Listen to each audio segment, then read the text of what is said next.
menciona este autor para el manejo de las emociones en la negociación, que les puede ser bastante útil. Después le mandaría el libro completo y demás, pero me parece que puede ser útil que lo charlemos el jueves y que nos contemos experiencias recíprocas con esos 5 puntos. Vamos a armar un acróstico. ¿Te parece bien, Rafa? Sí, sí, perfecto. Bueno, yo lo recuerdo. Te lo anotas como que lo hacemos el jueves. Sí, y yo después aviso por mail. Que tuvimos esta charla y, bueno, ahí están grabando justo también ya igual. Hola Rogelio, hola Rubén, ¿cómo les va? La hermana República de México, ¿cómo está?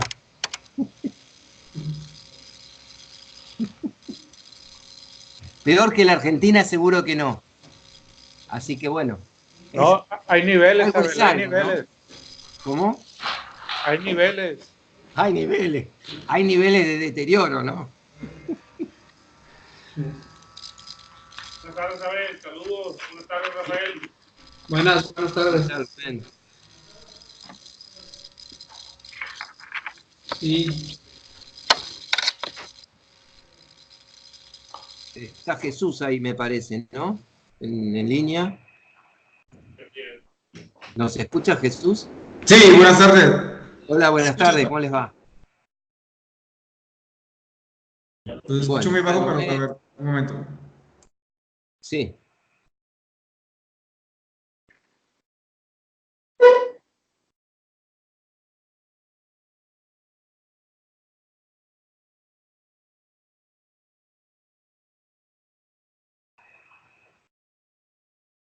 Me mandó un mail Rodrigo Vera, muy interesante, con el resumen de la clase anterior.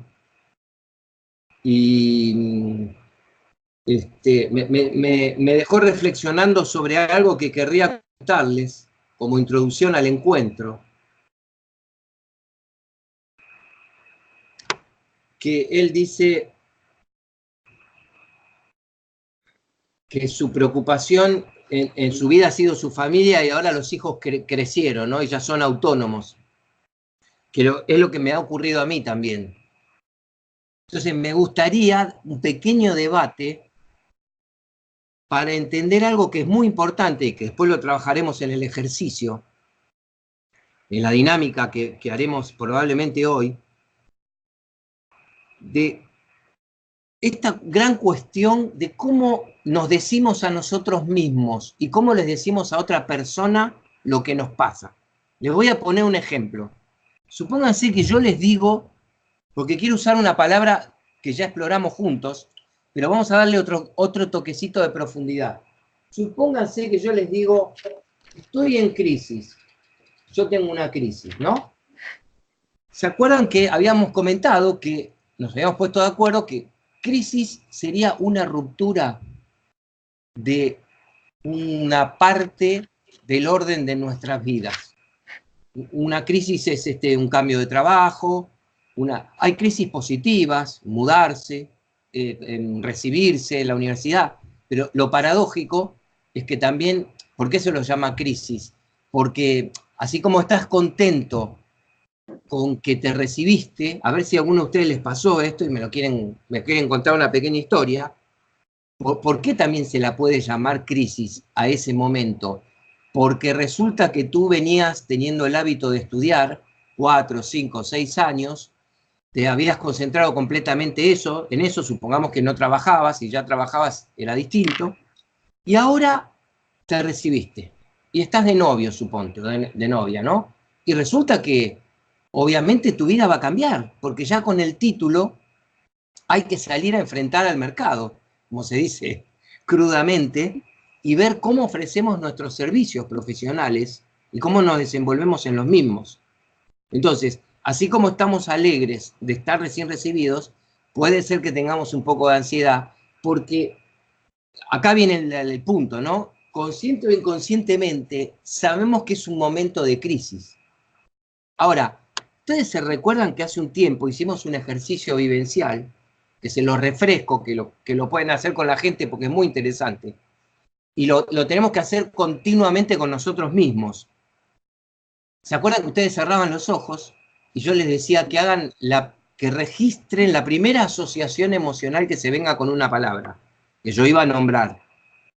A ver si lo van recordando, y yo nombro la palabra seguridad. Y ustedes se tenían que conectar con la palabra. ¿Te acordás, Rogelio, de este ejercicio? Sí, sí lo recuerdo. A ver. Claro, y luego te tenías que conectar con la palabra inseguridad. Ahora supongamos que nos tenemos que conectar con la palabra crisis. Si yo les dije en una reunión de amigos, yo estoy en crisis, y ustedes bueno, la lógica, ¿cuál sería? Che, Abel, ¿por qué? Y le digo, mirá, mi hijo convivió con mi esposa y conmigo, éramos una familia de 3 miembros, 24 años.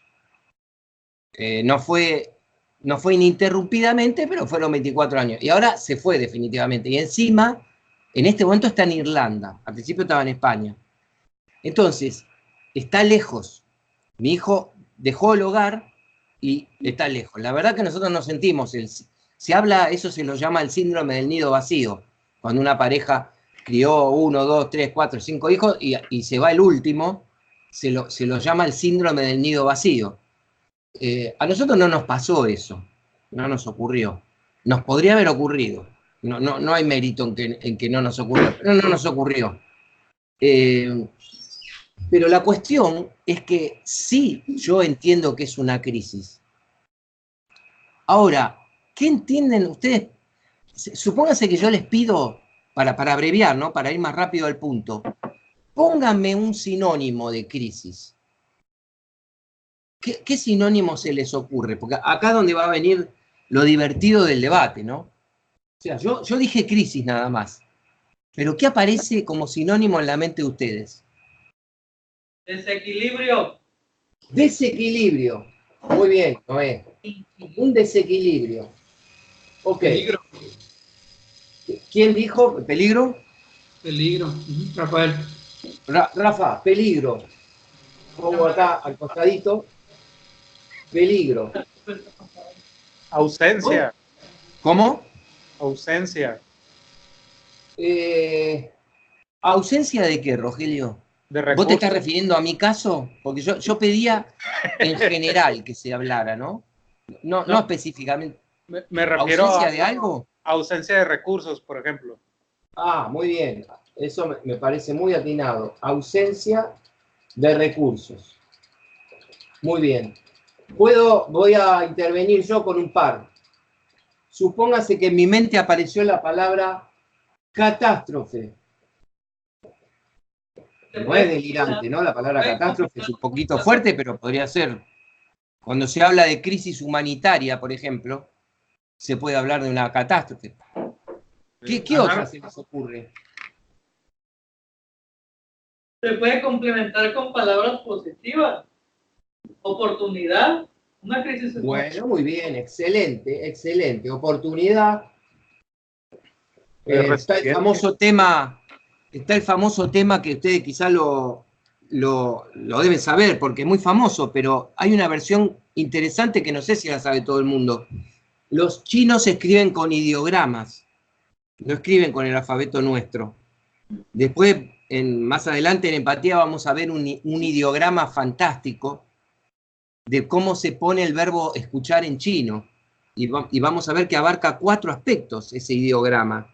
Los ideogramas es como decir un dibujo que se articula con otro dibujo. Entonces, ustedes habrán oído, leído en los últimos años que en chino, crisis se nombra con una doble acepción, crisis y oportunidad. Esto lo habían oído, ¿no? Nunca. Nunca. Sí. Ah, Rogelio, mirá. Yo pensé que sí lo habían. En el idioma chino hay un ideograma que representa la palabra crisis, donde la parte de arriba significa peligro, la que alguno de ustedes planteó, y abajo aparece la palabra oportunidad. Órale. O sea, miren qué curioso, en un idioma, alguien hace muchísimos centurias, desde que se formó el idioma chino, alguien entendió lo que acaba de decir Noé, que posiblemente lo aprendimos también culturalmente. Pero hay una versión que me pareció más interesante todavía, no la puedo confirmar del todo porque no soy un experto en filología y en lenguas, ¿no? pero dice que la otra versión que leí es que es crisis es peligro y oportunidad oculta. Esta me gusta más, aunque no sea del todo fidedigno con el chino, que no lo sé, no, ahora que lo pienso nunca lo investigué, pero no importa, yo pienso que nos puede servir más, porque lo primero que vas a ver en una crisis no es la oportunidad. ¿Están de acuerdo? Rubén, ¿cómo lo ves tú? Yo asocio la palabra con inestabilidad. Inestabilidad, me gustó mucho. Inestabilidad, la agrego. Inestabilidad. Muy bien.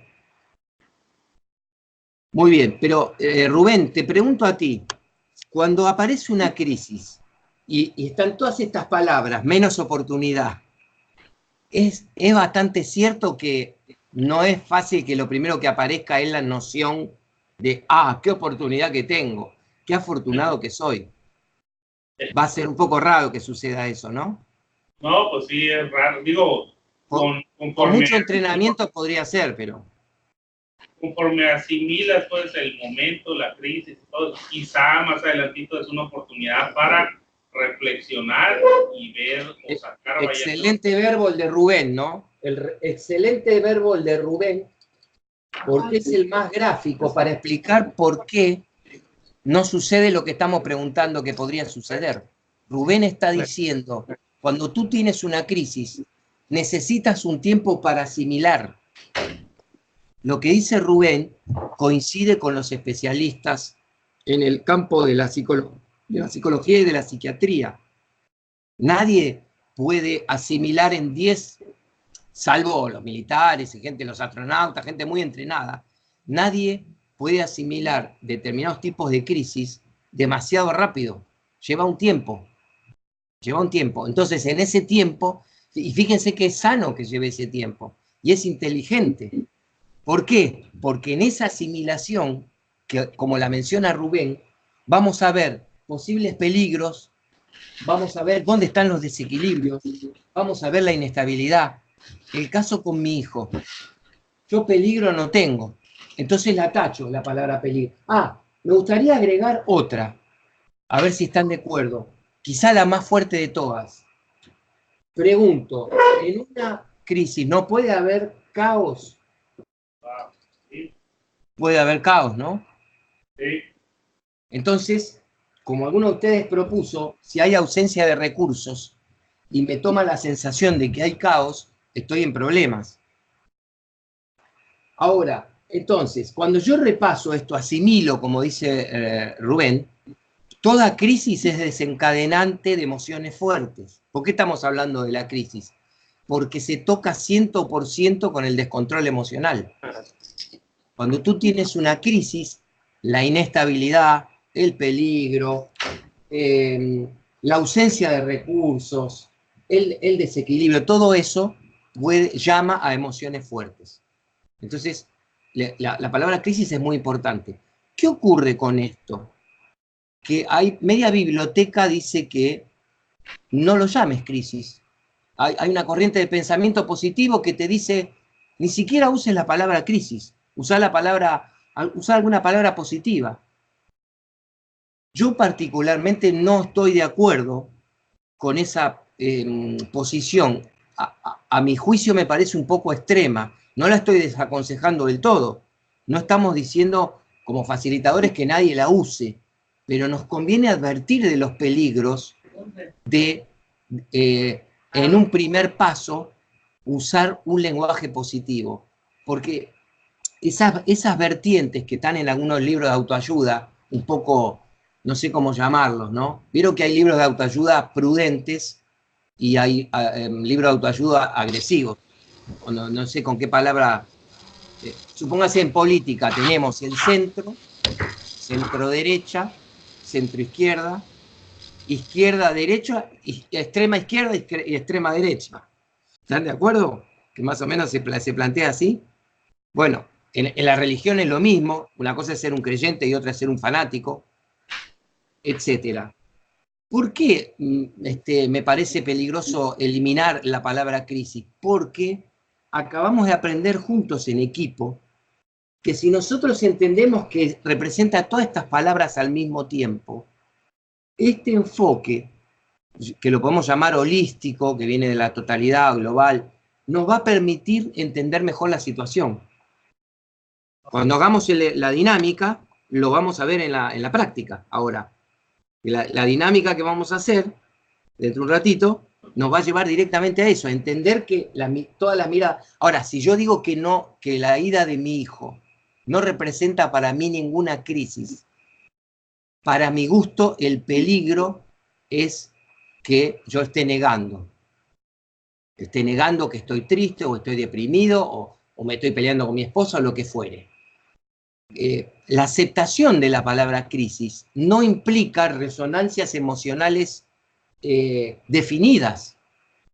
Vos al principio podés sentirte por 10 minutos como que entraste en una sensación de caos, pero con alguno de los ejercicios que vamos a hacer y lo aprendido hasta acá, podés reorientarte, pedir una opinión, ver un especialista, conversar con el cónyuge, conversar con un amigo, leer un libro, ver un video. Hay un montón de herramientas que se pueden utilizar para salir de las palabras más fuertes con las que hemos usado la palabra crisis.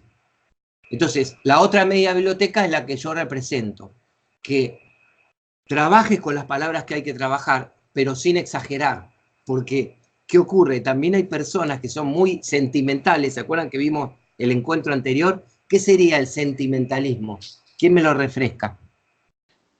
Lo que vimos el PowerPoint en la clase anterior. ¿Qué era el sentimental? Entre paréntesis vayan abriendo, por favor, el PowerPoint. Así redondeamos la pantalla en la que estábamos y vamos a pasar al ejercicio. ¿Quién me refresca? ¿Qué era el sentimentalismo? Hola, Rodrigo Martínez, ¿cómo andás? Parece que está Rodrigo ahí, no sé si tienes escucha buena. Bueno, ¿quién quiere ayudarme a recordar? No lo pongan, díganlo con sus propias palabras.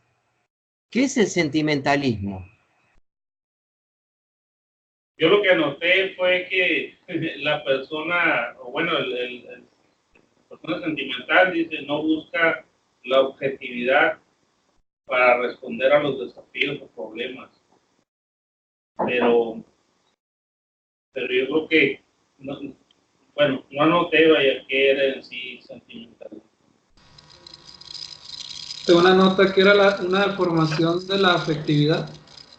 Claro, es una deformación de la afectividad, muy bien. Ahora, Rafa, la gran cuestión a tener en cuenta es que no siempre es voluntaria o intencional. Nosotros, el jueves, cuando repasemos esto de las emociones en la negociación, vamos a trabajar previniendo que eso no suceda, pero al mismo tiempo tenemos que tener en cuenta que hay personas que son sentimentales a pesar suya. Son personas muy sensibles. Por ejemplo, mi esposa tiene una tendencia al sentimentalismo. Ella hizo terapia y el terapeuta, o sea, suscrito por un profesional, ¿no? Esto es como en la medicina, no es la palabra de Dios, por suerte, la del psicólogo. Pero si yo voy al psicólogo y me da un diagnóstico y me dice, mire, usted tiene un rasgo obsesivo con mi caso. ¿Qué me dijo una vez un psiquiatra?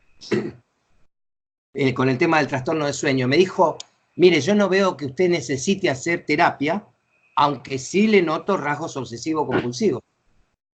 Claro, si yo no tuviera cero rasgo obsesivo, no sería el tipo de investigador que soy. No hubiera juntado 70.000 libros.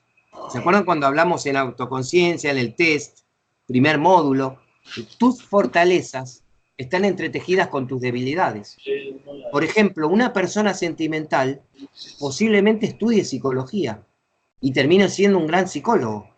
¿Por qué? Porque su propia experiencia le dio una facilidad para eso.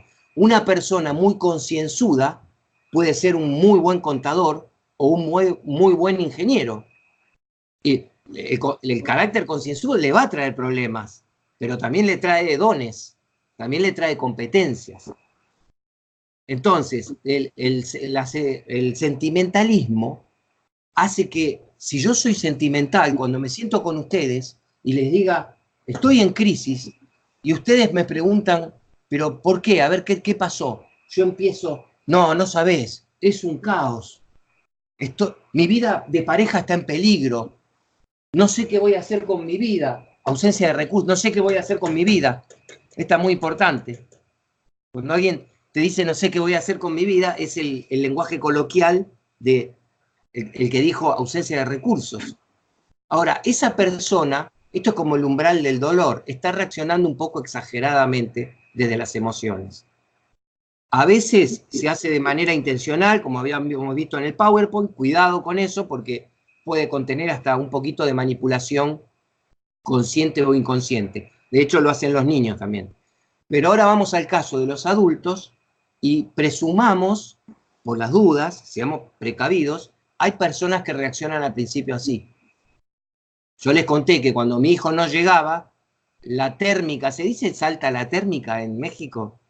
Cuando, como expresión coloquial, ¿vieron los termostatos que se regulan con la temperatura, el termotanque?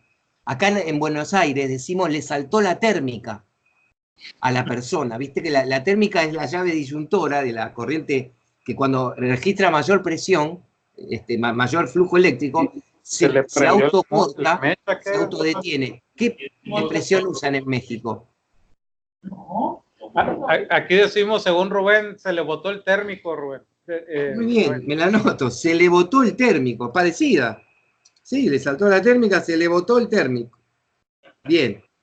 Entonces, ¿qué pasa? Momentáneamente a la persona le sucede eso. Mi esposa tenía un sentido de alarma demasiado sensible. Uy, ¿será que le habrá pasado algo a Andrés?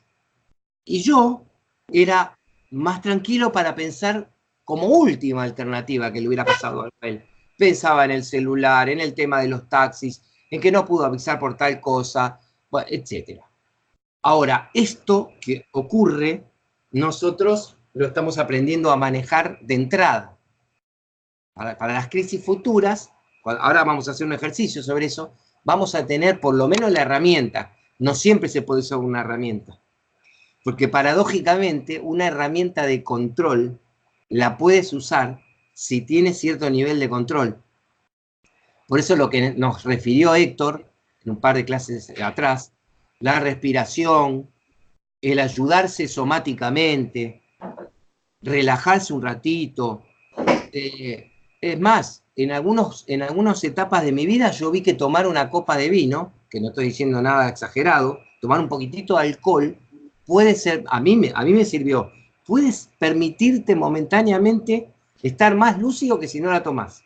Esto no es una apología de tomar alcohol, estoy hablando de, yo tomo muy poquitito en mi vida, pero en algunos momentos de tensión y de dilemas, porque como no fumo, vieron que hay personas que se relajan, habré fumado en mi vida 30 habanos, cada tanto, muy excepcionalmente, se me da por fumar un habano. Y me doy cuenta que es placentero, todo lo placentero es relajante. Entonces, arrancando desde lo somático y terminando en lo psicológico, acá vimos el paneo de lo que se hace con la palabra crisis cuando aparece en nuestra conciencia. Ahora sí vamos al PowerPoint, por favor. Y habíamos llegado a la pantalla número 11, donde había 7 formas de tratar con las emociones, que las llamamos maniobras de control. Entonces, vamos a suponer que tenemos una crisis.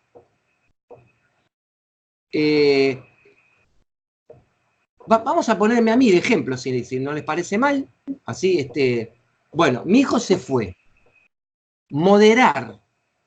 ¿Qué podría moderar yo? Si ustedes todavía no más o menos me conocen, pero tienen que acercarse a entender qué me está ocurriendo. Tenemos cierta libertad para proponer cosas. Si ustedes suponen qué me puede estar pasando a mí y me quieren dar consejos, por ejemplo, ¿qué podría yo tener que moderar en la situación de vida que me toca experimentar? ¿Qué se les ocurre como ejemplo que habría que moderar? ¿Te refieres a aconsejar a una persona o de uno mismo, Abel? No, yo me había puesto de ejemplo, Rogelio, que si yo tengo la crisis respecto a mi hijo, que no implica ni caos, ni peligro, ni demás, pero es una crisis, ¿qué podemos suponer que yo debería tener que moderar?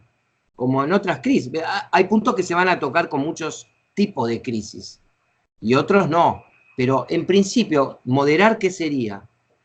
¿Cómo dirían ustedes técnicamente, como facilitadores, qué significa moderar? ¿O qué entienden por moderar? Yo diría que regular tus decisiones, Abel. Muy bien. Regular decisiones, regular emociones también, Rogelio, ¿no? Sí, efectivamente. Pensamiento. Regular. Recuerdan que eso encaja con la definición básica de control emocional. Regular la intensidad y la frecuencia de los estados anímicos. Regular intensidad y frecuencia. Entonces, Rogelio me está diciendo que moderar significa que a pesar de que al principio sentí temor cuando se fue mi hijo, yo voy a tener que moderar ese temor, porque mi hijo no está en peligro, simplemente está lejos, que no es lo mismo. Entonces, yo modero quiere decir que trato de bajar la intensidad de esa emoción. Moderar. Ahora vamos por la contraria. Aumentar. Es fácil, ¿no? La definición de lo que sería lo contrario de moderar. O sea, en aumentar yo intento que se intensifique un aspecto emocional de la crisis. Suponemos que tiene que ser uno de los proactivos, de los productivos, como nombramos en un momento, ¿recuerdan? Entonces, ¿quién me dice qué podría yo aumentar para no... que además cada uno de estos está articulado con el anterior. Ahora vamos a ir viendo por qué. Si yo les digo, ¿saben que estoy un poco asustado? Ustedes me dicen, ¿pero por qué asustado? Y no sé, no, la verdad que no lo puedo definir, simplemente porque está lejos. Ustedes, si él ahora, por ejemplo, miren, esto es verídico, ¿no? Si mi hijo ahora está en Irlanda, pregunto, ¿qué es más inseguro? ¿México o Argentina versus Irlanda? ¿Qué creen ustedes? ¿Qué país es más seguro? De lo poco que sepan. Irlanda. Y sí, lamentablemente para nuestros dos países que salieron detrás de Irlanda, o sea, es más seguro vivir en alguna ciudad pequeña de Irlanda. Mi hijo encima está en una ciudad muy pequeña que se llama Westport, muy, muy turística.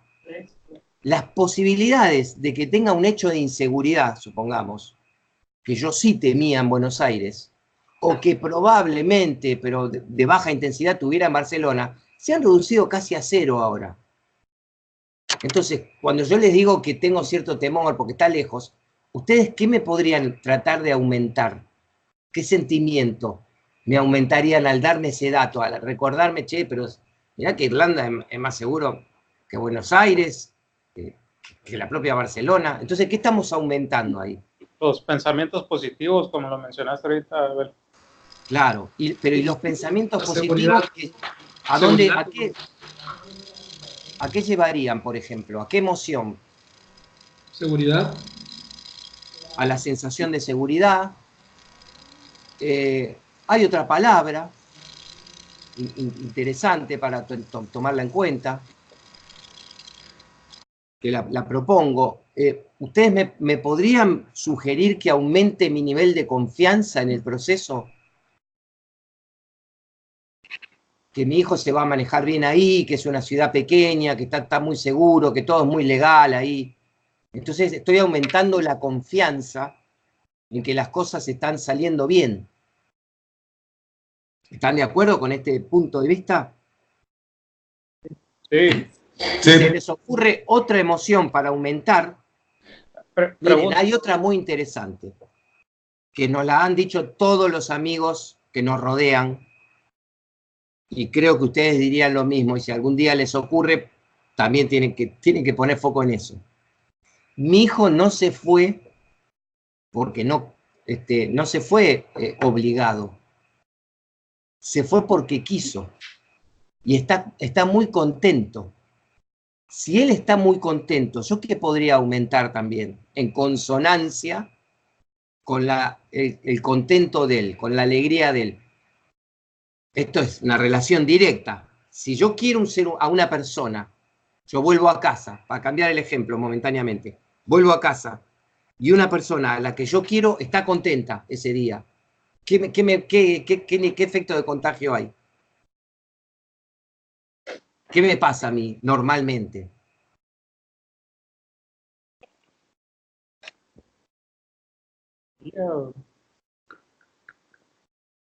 Ustedes vuelven a casa y hay alguien que está... Ustedes tuvieron un mal día hoy, un día complicado, pero vuelven a casa, prestan atención a una situación de un familiar querido y hay alegría en la situación. ¿Qué es posible que les aumente a ustedes ese día, que igual fue complicado? ¿Qué aumentaría en este caso? Buenas tardes, Rubén. Es que es como todo, ¿no? Se transmiten pues las emociones, los sentimientos. Tú como papá, si tu hijo está feliz y está contento, pues obviamente tú también vas a estar feliz y contento, ¿verdad? El bienestar de él, de cierta manera, se ve reflejado también en ti. Si él estuviera en un lugar peligroso, ¿no? En contraparte, en un lugar inseguro, en un lugar donde está lleno de pobreza y todo lo demás, pues obviamente te ibas a preocupar mucho más de lo que te estás preocupando ahorita, ¿verdad? Se ve reflejado, pues, en uno mismo esas cuestiones, ¿no? El que él esté bien te hace a ti, de cierta manera, pues, sentirte seguro y sentirte bien a la vez. Exacto, Rubén, pero a mí me gustaría también estirar un poquito el concepto, ¿no? Porque yo puse mi caso real y es demasiado favorable. Ahora supongamos que se fue a otro país que está más o menos como la Argentina. Ya no tengo tanto viento a favor para decir, uy, está más seguro donde está que acá 1000 veces, no me tengo que preocupar de nada. No, supongamos que simplemente está en un país parecido, pero está muy contento. Yo pregunto, ¿no debería poner foco en que él está contento? ¿Debo prestar atención a esa alegría de él cuando hablo con él por WhatsApp, por el teléfono, por el Skype? Me dice, papá, estoy contento donde estoy. Sí, porque pienso que ese sentimiento, pues, o ese estado anímico de él, de felicidad, te ayuda a ti a transformar, pues, tu preocupación en un sentimiento positivo. Yo no sé, así lo veo. ¿A través de qué pensamiento? Del orgullo, que no, de sentirse como papá y ver que se está desarrollando y tomar sus propias decisiones el hijo, entonces ya te da más, un poco más, quiero pensar, de certidumbre el que tu hijo se esté realizando en ese aspecto personal y profesional. Entonces ya te queda uno como padre satisfactor, o el de que hiciste las cosas bien. Y yo lo vengo asociando como orgullo. Claro, claro. Pero entonces, estamos viendo que el control está combinando acá moderación y aumento. Lógico, siempre tiene que haber un criterio detrás, ¿no? Modero el miedo para pensar más lúcidamente o para encontrar una salida, un problema. Aumento mi alegría respecto a mi hijo porque de esa manera lo estoy ayudando a él y me estoy ayudando a mí mismo. Supongamos que mi esposa tiene una visión más pesimista del asunto. En este segundo caso, que no esté en Irlanda, está en un país parecido a la Argentina. Entonces me dice mi esposa, no solo está en un país parecido a la Argentina, está lejos encima. No puedo estar contenta. Supongamos que me lo dice así, ¿no? Desafiante y molesta. Necesita ayuda mi esposa. Entonces yo necesito aumentar mi convicción de alegría y de confianza porque tengo que encarar este aspecto me tengo que poner en el lugar de ella y para los varones es difícil porque dijimos que no se pueden sentir las emociones de los demás ¿Se acuerdan cuando ya pasamos por ese debate? Yo no puedo sentir lo que siente una madre, porque yo no soy mujer y nunca seré madre. Entonces, a veces los varones solemos minimizar los sentimientos de las madres, de las esposas, de las hijas incluso. Es un tema de género, porque los varones tenemos otra forma de procesar información y emociones. El aprendizaje de la inteligencia emocional incluye tener en cuenta esto. Entonces yo no puedo abordar a mi esposa diciéndole, estás exagerando, ¿por qué no te fijas lo positivo? No va a funcionar rechazar su mensaje subjetivo, ¿se acuerdan? Lo que yo tengo que hacer es acompañar su preocupación, su tristeza, que lo extraña mucho. Yo acompaño eso y después trato de transmitir la parte alegre o confiable del asunto. Ahí sí yo puedo influirla un poco para que ella esté contenta porque nuestro hijo está contento. Pero si yo, digamos, su mensaje subjetivo, a su mensaje subjetivo, le contrapongo el mío, ya habíamos quedado, investigándolo a fondo, que suele ser un choque energético. Es más, la esposa puede decirle al esposo, vos te lo tomás a la ligera porque sos varón. Podría cometer el error, porque las mujeres también cometen ese error. Algunas mujeres muy sentimentales cometen el error de creer que si un varón no está llorando o no está expresando dolor, no está sintiendo dolor. Y no es así, no necesariamente es así. Entonces, para ser cuidadosos con eso, estamos en que yo modero un poco el temor, aumento la alegría. Y ahora vamos a la tercera, suprimir. Pregunta, Abel, antes de que Sí. pase al siguiente. Todo lo que mencionaste ahí en aumentar, se me afigura un poco al término de resiliencia. En la cuestión de detectar las oportunidades, obviamente en ciertas situaciones no favorables. Muy, muy correcto lo que estás diciendo, Rogelio. O sea, la resiliencia o la motivación, que sería la tercera habilidad que vamos a ver nosotros, consiste en aumentar, cuando decimos aumentar la alegría o aumentar la confianza, no es simplemente, compro un champagne, descorcho y festejo, que puede ser parte del asunto, pero digo, es también reprocesar, lo que vamos a hacer en el ejercicio, reprocesar bajo luces positivas, bajo hipótesis probables positivas, lo que está ocurriendo. O sea, que yo me pueda volver un apoyo de mi hijo, que yo vea oportunidades en lo que está ocurriendo, que al principio no las veía, y que sea, y la resiliencia es la capacidad de sobrellevar una crisis, por ejemplo, que lo extraño. O sea, si yo les digo lo extraño mucho, ¿qué me van a contestar ustedes? ¿Con qué van a... ¿Qué hacen ustedes? Si yo les digo, fíjense la diferencia, ¿no? Si yo soy muy sentimental y les digo, estoy en crisis, ¿pero por qué? Y porque tengo miedo que a mi hijo le pase algo en Irlanda. Ustedes me pueden decir con respeto, cuidado, porque si se matan de risa y me dicen, pero vos sos un argentino inconsciente. ¿Vos no te diste cuenta que Argentina es un desastre de inseguridad? ¿Cómo vas a estar preocupado? Estás 1000 veces más seguro allá que al lado tuyo. Si me lo tiran así en la cara, para mí va a ser chocante. Pero digamos que si me lo formulan bien, ustedes tienen una herramienta para ayudarme, que es hasta cierto punto objetiva. Mira, yo te comprendo que tengas un poquito de temor porque un día no te responde el WhatsApp y es un día que está en Irlanda y no te contesta, pero está en un lugar seguro, papá. Buah. ¿Qué pasa si cambiamos el foco y me dicen, ¿por qué estás en crisis? Porque lo extraño mucho. Acá se han complicado las cosas para ayudar, ¿no? ¿Qué me podrían responder ustedes como amigos? ¿Qué pasa si mi foco es lo extraño mucho? Ahí te devuelvo el tema, Rogelio. Ahí es donde Rogelio apunta una palabra muy importante, resiliencia.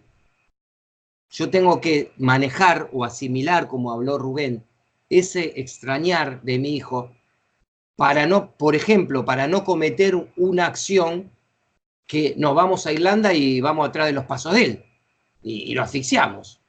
O lo preocupamos diciéndole que estamos sufriendo mucho por él y que sentimos como que nos abandonó y lo obligamos a volver, que sería otra maniobra desastrosa, porque le estamos quitando libertad. Entonces, ahí es donde interviene lo que dice Rogelio.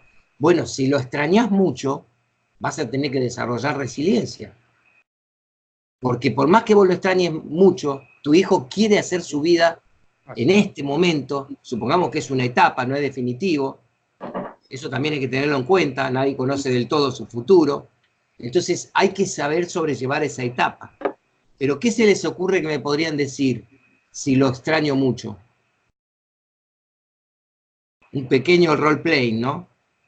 ¿Se acuerdan lo que era validar un mensaje subjetivo? ¿Con qué podemos arrancar? Que nunca falla.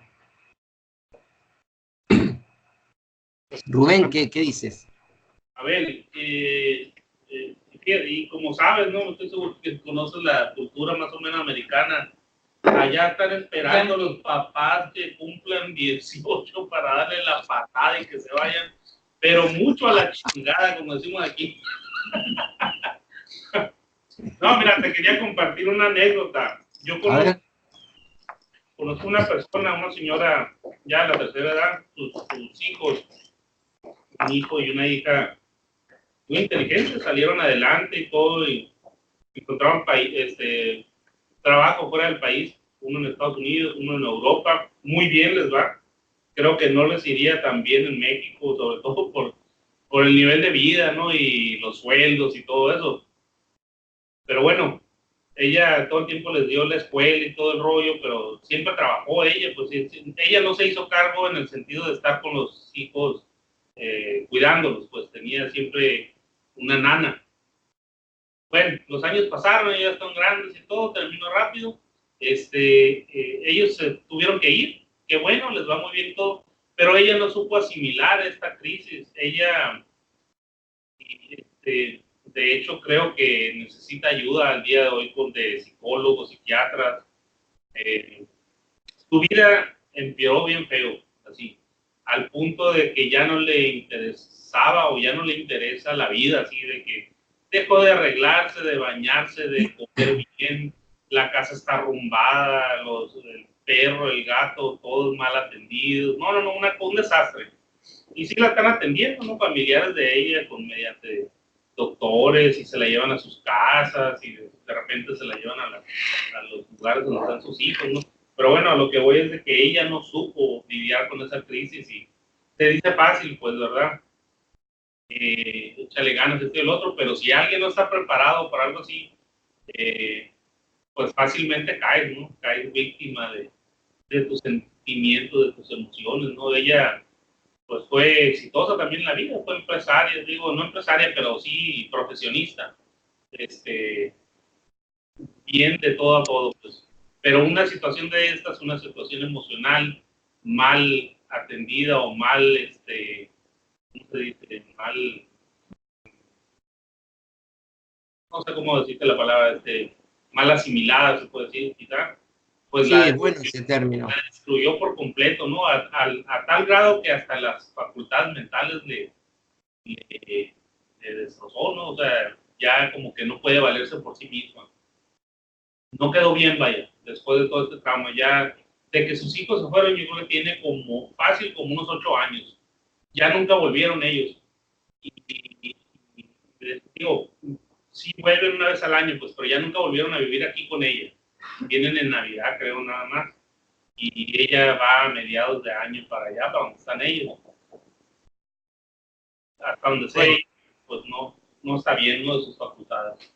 Un caso triste y extremo, ¿no? Nos está contando Rubén. Esto psicológicamente podría entrar en la categoría de un apego afectivo o un apego emocional excesivo, que le sucede a algunos padres, lamentablemente esto.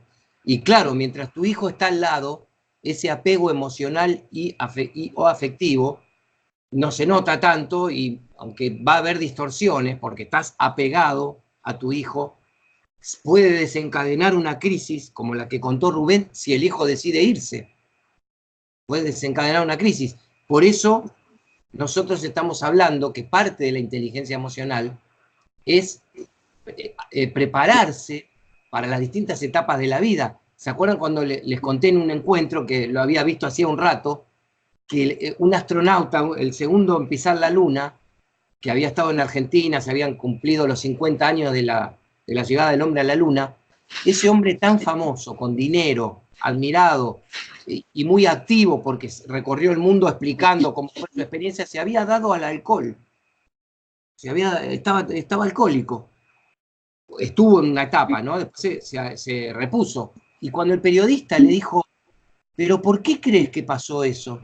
¿Cómo una persona que tuvo el privilegio, la fortuna de ser el segundo hombre en pisar la Luna, que es famoso, lo reconocen en todo el mundo, le pagan contratos para recorrer las televisiones de todos los países, para hablar de su experiencia, ¿cómo va a sentirse vacío y caer en el alcohol?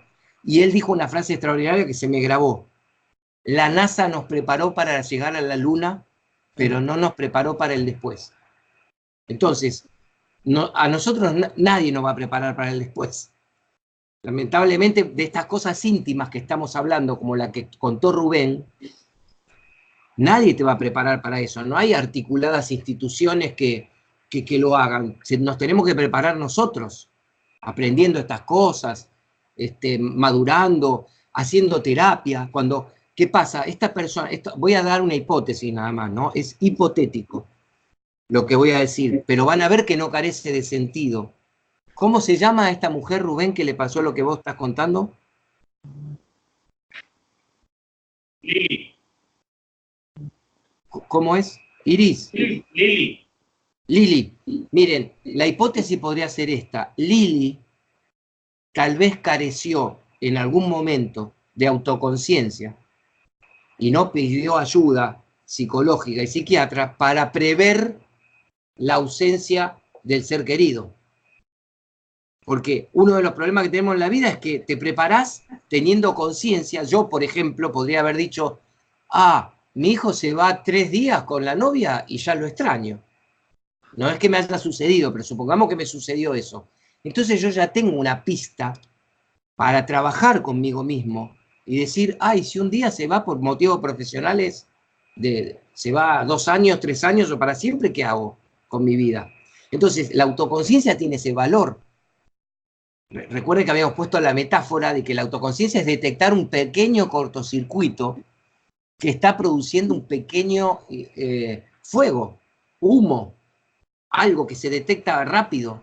Miren, entre paréntesis, la metáfora que pongo, ¿no? Miren lo que está pasando en el Amazonas en este momento. Estamos bordeando una catástrofe ecológica. Yo no sé si se podía evitar eso, pero evidentemente cuando suceden este tipo de incendios, lo que estamos viendo es lo dificilísimo que es de manejar.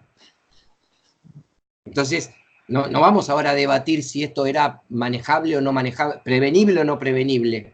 Lo que sabemos, lamentablemente, porque acá sí interviene de nuevo la NASA y lo muestra con satélite, es que hay un montón de focos de incendio y que estamos perdiendo una masa no sé cómo se llama, biológica, ¿no? En general, hay un término ecológico, de biodiversidad.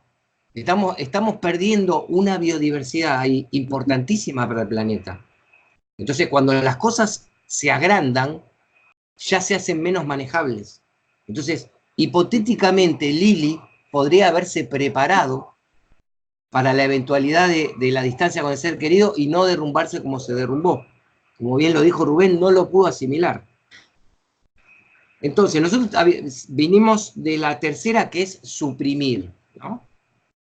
Suprimir, habíamos definido un poquito en el encuentro anterior, era no expresar una emoción, tenerla, pero momentáneamente sacarla de la conciencia para que no nos ocurra que la vamos a terminar expresando.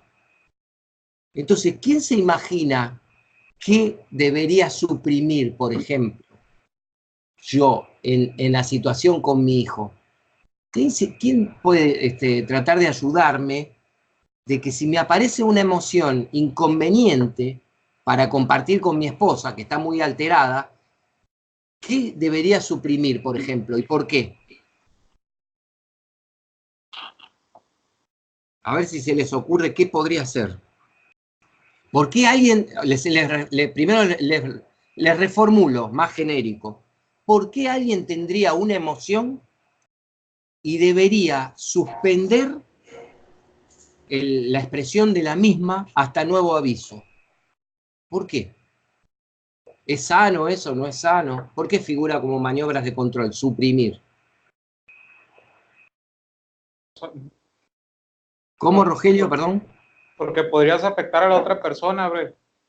Bueno, muy bien. O sea, este es un ejemplo contundente, una situación muy frecuente. Cuando yo exprese una emoción, va a haber efecto de contagio. Entonces, si no es el momento indicado, si no es el contexto adecuado y si no es la persona adecuada, suprimir no debemos confundirlo con reprimir.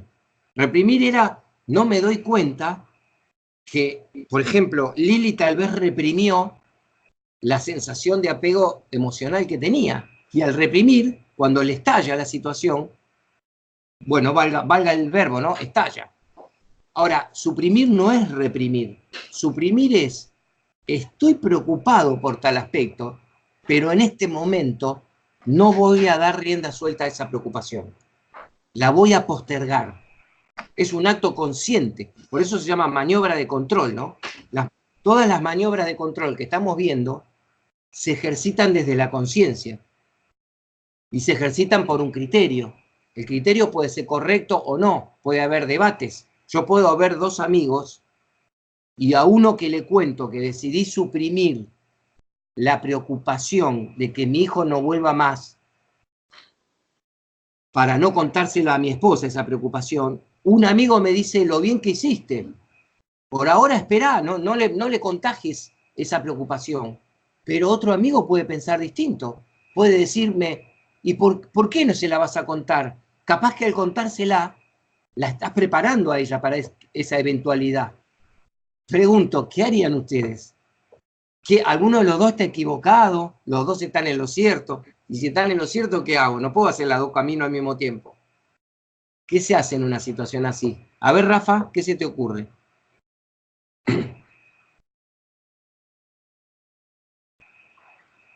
¿Tienes cerrado el micrófono, Rafa? Ah. Me estaban hablando acá, a ver, es que tengo la... Perdón. Ok. Bueno, no sé, si hay ¿quién dice que se podría hacer en una situación así? Si ustedes escucharon los dos consejos, ¿qué van a hacer con esos consejos? Uno dice que no deberían suprimir, que habría que compartir directo con la esposa, y otro amigo dice, no, creo que... Y los dos conocen a mi esposa, y los dos me lo dicen de buena fe. Y esto capaz que les sucedió a ustedes en la vida. Van a ver a un familiar, a un amigo para contarle una situación y después se la cuentan a otra familia de otro amigo y opina distinto. ¿Y digo, alguna de las dos está mal en principio? ¿O los dos pueden tener un poco de razón? Imagino que los dos tienen la razón bajo el contexto que lo ven, a ver. Claro. No están diciendo nada delirante, ¿no, Rogelio? Uno está opinando de buena fe. Es más, cada uno de los dos me está alertando de un peligro, ¿o no? Sí, fíjense lo interesante de haber recurrido a dos. Uno me dice, pero si no lo contás, tu esposa no, mirá si lo está reprimiendo eso. Mirá si lo está negando a muerte. No, va a volver y no vuelve nunca más. Y después se lo dice él, como hacen a veces los jóvenes, y no es una crítica a los jóvenes. La juventud es un grado de inmadurez por la que todos hemos pasado. Entonces a veces un hijo, sin ninguna intención de lastimar, de herir, de sobresaltar, te la diste hoy con todas estas herramientas, WhatsApp, Facebook, Skype, todo eso. De repente el hijo le dice a la madre, no sé si te había dicho que ya decidí que no vuelvo más. Y se lo está escribiendo en el WhatsApp. Entonces a la madre le agarra un patatús, como decimos acá en Buenos Aires, en porteño. Entonces, uno de los amigos tiene un poco de razón. Compartí tu preocupación para ver cómo reacciona ella. Y el otro también parece tener un poco de razón. Postergá esa preocupación porque no creo que en este momento le haga bien. Entonces, ¿qué hacemos? ¿Qué harías tú, Rogelio? Agarró una moneda, Beli. No, yo creo que hay que empatizar un poquito más en este caso, con la pareja, ¿no? Poner los dos escenarios que tienes enfrente y intentar anticipar la reacción que podría tener ella, ¿no? Y obviamente, pues, utilizar la que menos males provoque, ¿no? Bueno, me pareció excelente la respuesta. En definitiva, encontramos dos valores acá en esta situación. Primero, alguien que se abre a otros seres humanos y le cuenta su problema y escucha dos peligros posibles. Pero como dice Rogelio, se supone, y generalmente es así, que el que más conoce a su esposa es el marido. Y además quizá no son excluyentes las dos alternativas. Quizá ni suprimimos indefinidamente, ni lo decimos esta misma noche, que era cuando lo teníamos pensado.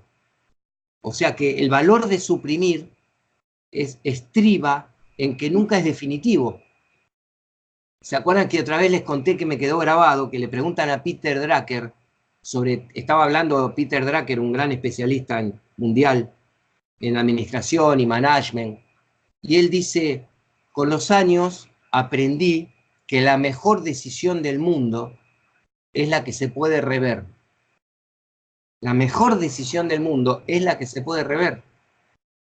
Entonces, ¿yo qué consideraría, como dijo Rogelio, ¿no? En mi caso, por ejemplo, si yo escuché los dos peligros, por lo menos esta noche no lo digo.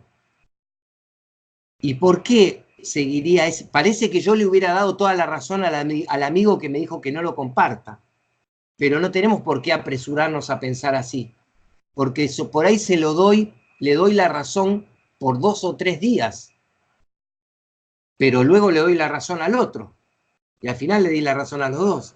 Y ustedes dirán, pero ¿y qué cambió ahí? Habíamos comentado que ganar tiempo en el buen sentido de la palabra, ganar tiempo para pensar, para evaluar, como dijo Rogelio, para sentir escenarios, para compartir con tu esposa, todo eso es muy valioso. Entonces, ¿qué puede cambiar en una semana en mi esposa? Si mi esposa supongamos que está negando o reprimiendo, una semana no hace la diferencia. A Lili seguramente no le pasó lo que pasó por negar o reprimir una semana. Desafortunadamente le pasó lo que nos contó Rubén, porque seguramente reprimió durante años. Tuvo un problema, que es el apego excesivo, y lo sostuvo durante demasiado tiempo. Pero una semana, incluso un mes, no cambia mucho la naturaleza de un problema emocional. Entonces, acá acabamos de aprender el valor de suprimir una emoción. Porque si yo me concentro más en el segundo, aumento la alegría y la confianza. Otra cosa, a ver si estás de acuerdo, Rogelio, cuando yo postergo el compartir con mi esposa la preocupación, puedo postergar buscando la mejor manera de plantearlo. ¿Estás de acuerdo con esto?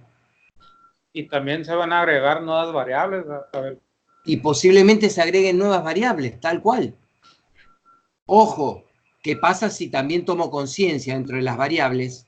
No sea cosa que Andrés se lo diga por WhatsApp. O sea, ojo que también tenemos el otro escenario, ¿no? Por eso digo que es como una búsqueda de equilibrio. Pero si esta noche ya son las 4 de la mañana en Irlanda, es muy raro que Andrés se lo vaya a decir esta noche por WhatsApp. Entonces, al menos me gané una noche para meditar qué hago, y si decido plantearlo ya rápido, puedo buscar alternativas, el mejor planteo posible. La cuarta es rechazar. La cuarta maniobra de control que vemos en el PowerPoint es rechazar. Suena fuerte, ¿no? ¿Por qué rechazaríamos momentáneamente una emoción? sigamos con el ejemplo del hijo, ¿no? ¿Qué podría ser momentáneamente rechazable? Porque, a ver si están de acuerdo, se lo ve como que no es una opción. Vieron que el jueves, cuando les digo que les voy a compartir esos 5 elementos de las emociones en la negociación, que resumió William Ury, su colega, en esos 5 puntos está la noción de que hay cosas que no son opciones en una negociación. Darle una bofetada a una persona con la que estoy negociando no es una opción, por lo menos dentro de la lógica de seres normales. No, tampoco es una opción gritarle una barbaridad y pretender llegar a un buen acuerdo. Entonces, ¿qué podría ser rechazable? Como una emoción que se nos cruza momentáneamente y decimos, esto lo rechazo por ahora.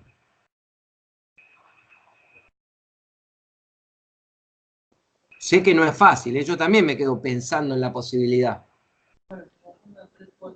A veces no es fácil detectar qué se debería rechazar, pero hay que tratar de imaginarlo. Podría ser enojo, a ver. Excelente, Rogelio. Me gustó, excelente. Excelente posibilidad. Estoy enojado porque yo, supongamos, quise retener a mi hijo poniéndole un negocio, pagándole un estudio, lo que fuere, y al final del proceso él se fue igual. Entonces me siento mezcla de defraudado y enojado porque yo supongo que él no cumplió un acuerdo. Y entonces, ¿por qué, Rogelio, me convendría rechazar en este momento, hoy? ¿Por qué? Porque, ojo, también es lícito, o a ver qué palabra usamos, también es atendible que yo pueda estar enojado, ¿no? Rogelio, ¿qué opinas? Sí, en cierta forma te puedes sentir así, ¿no? Digo yo, es un sentimiento que puede estar, ¿no? Pero darlo a conocer simplemente complicaría, en tu caso, la situación. Exacto. E imaginemos lo siguiente, tú eres el padrino de mi hijo. Entonces yo, desde mi óptica, estoy frustrado y un poco enojado. Te voy a ver, charlamos, ¿y cómo te sientes? Y lo extraño, modero el miedo, aumento la alegría, te digo todo el panorama y también te digo, pero estoy enojado. Y tú, un poco sorprendido, me dices, ¿y por qué? Y te cuento que bajo mi óptica, él no respetó un acuerdo y no sé qué, y a ti te suena medio disparatado esto. Así es. Tú de repente me dices, mira, yo te comprendo como padre, pero tú no puedes estar enojado con él. Porque él salió a buscar una oportunidad, una experiencia, que lo mejor que le puede pasar es buscarla de joven. Así que yo lo siento muy distinto que tú. Yo en tu lugar, no digo que lo reprimas el enojo y que lo niegues, pero por ahora recházalo como posibilidad de expresarlo. Porque tu hijo no te lo hizo a propósito a ti. No te lo está haciendo a ti ese viaje. Él está buscando su propia experiencia. Te estoy escuchando, Rogelio, porque tú lo conoces, ¿no? O sea, ojo, un terapeuta tendría que hablar más en términos hipotéticos. Y no será que su hijo, pero si Rogelio es el padrino, yo voy a ser muy influido por la opinión de Rogelio, si me la da de muy buenas maneras. Entonces, si Rogelio me convence, aparece la maniobra de rechazo. Rogelio, tienes razón, no es el momento para que yo esté enojado con mi hijo. Entonces, he registrado que estaba enojado y que puedo seguir un poco enojado, pero la rechazo la emoción. Sería lo contrario de alimentarla con más argumentos y de esa manera aumentarla. O sea, yo puedo aumentar mi enojo buscando más detalles por los cuales supuestamente mi hijo me lo hizo a propósito. Pero si escucho de buena fe a Rogelio, entonces aparece la posibilidad de rechazar. En este momento el enojo no es no es una emoción a tener en cuenta. Les cuento una escena interesantísima de una película y vamos a un pequeño corte. En Apolo 13 hay un momento excelente de la película, interesantísimo, que es histórico. Recuerden que Apolo 13 es la historia de la única nave que no llegó a la Luna. Cuando están los 3 astronautas debatiendo qué van a hacer, aparentemente uno de ellos había cometido un error. Vieron que si hay otra cosa interesante para conversar, si hay una crisis en nuestro equipo, ¿qué suele aparecer como una sensación humana y un criterio humano de plantear? Che, perdimos 2 millones de pesos con este cliente y nos quedamos todos mirándonos entre nosotros. ¿Qué aparece como factor razonable entre los seres humanos después de una pérdida de 2 millones de pesos? Culpables. ¿Quién es el culpable? Entonces, en Apolo 13, nadie le dice al otro que es culpable de nada. Pero miren lo que ocurre. En un momento, cuando la gente de la NASA les dice, van a tener que ahorrar oxígeno, uno de los astronautas utiliza un sarcasmo. ¿Te acuerdas que Rafa eras tú, ¿no? El que me decías que a veces usa. Este astronauta usa un sarcasmo, pero consigo mismo. Mira qué curioso. Si algún día la ven en la película, préstenle atención a esa escena de crisis total. El astronauta dice: supongo que van a pedir que yo sea el que menos respire, así no gasto oxígeno. Entonces el comandante lo mira extrañado y le dice: nadie te acusó de nada. Y el astronauta le dice, no me acuerdo el nombre del tercero, ¿no? Y le dice, él lo sugirió. Y ahí se ponen a discutir. Y ahí se ponen a discutir feo. Entonces el comandante, que también estaría enojado, muy firmemente les dice, paran acá ya. Acá no hubo ningún culpable y olvidamos ya mismo el enojo. Están nuestras vidas y nuestras familias esperando que resolvamos esto. Entonces él corta de cuajo ese enojo que se estaba por desencadenar para ver quién era el culpable. Entonces ahí tenemos un ejemplo histórico de un líder, ¿no? Claro que puesto, es el colmo de la racionalidad eso, ¿no? Tu vida está en peligro y vos te vas a dar el lujo de discutir con un colega. Una cosa es discutir nosotros ahí en Hermosillo, a ver, bueno, che, rastreemos, ¿dónde estuvo el error? Y si tenemos que discutir entre nosotros, supongo que en términos amistosos, tenemos tiempo y espacio para hacerlo. ¿Ustedes se imaginan en lo que es en una nave espacial cuando se te está acabando el oxígeno? Encima cuando te enojas vas a consumir más oxígeno, vas a tener que gritar. Entonces la verdad que es una película excelente desde ese punto de vista, porque esas situaciones extremas nos dan muchas lecciones de tipo emocional.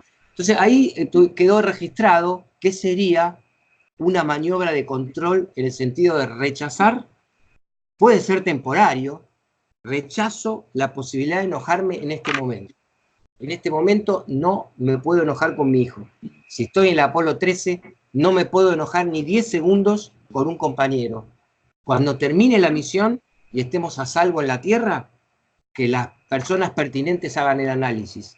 En este momento, eso lo hace el comandante, ¿no? Pero también lo podría haber, a veces el liderazgo rota y podría haber sido uno de los 3 que dice, muchachos, si el comandante se hubiera dejado llevar por el enojo, uno de los 2 que lo secundan podría haber dicho, muchachos, ¿no le parece que deberíamos rechazar en este momento la posibilidad de discutir desde el enojo? Porque tenemos que resolver cómo seguimos vivos los próximos 2 o 3 días, cómo regresamos a la Tierra. Bueno, ¿hacemos un cortecito de 5 y volvemos? Sí. Muy bien.